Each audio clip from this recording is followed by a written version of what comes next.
రేటుకి కొంటాం. Sharma gold company.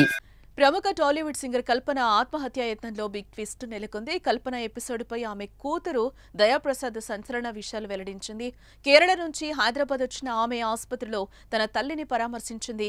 అనంతరం మీడియాతో మాట్లాడుతూ కల్పన ఆత్మహత్య యత్నం చేయలేదని ఆమె స్పష్టం చేసింది. తను ఇన్సోమియా పేషెంట్ కావడంతో డాక్టర్ల సూచనల మేరకు ఆమె కొన్ని టాబ్లెట్స్ తీసుకుంటోందని, వాటి డోస్ పెరగడంతోనే అపస్మారక స్థితిలోకి వెళ్లిపోయిందని ఆమె కూతురు అంటోంది.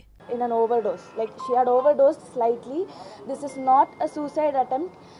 It's just a slight overdose because of stress, in like general life stress. Please do not manipulate any information. Our family is perfectly fine. My mom and dad are very much happy. I am happy.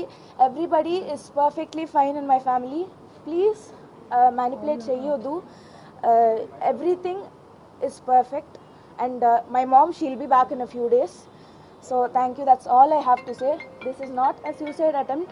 This is just a slight overdose from an insomnia tablet prescribed by the doctor. That's it. My mom is perfectly fine. She'll be back with all of you in a few days. That's all I have to say. Thank you very much.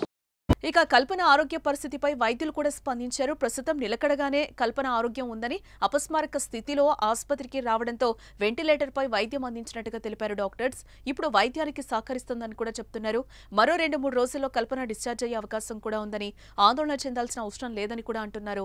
ఆసుపత్రిలో కల్పన కదులుతున్న video ఒకటి బయటకొచ్చింది. ఇందులో ఆమె ఆరోగ్యం నిలకడగానే ఉన్నట్లుగా తెలుస్తోంది.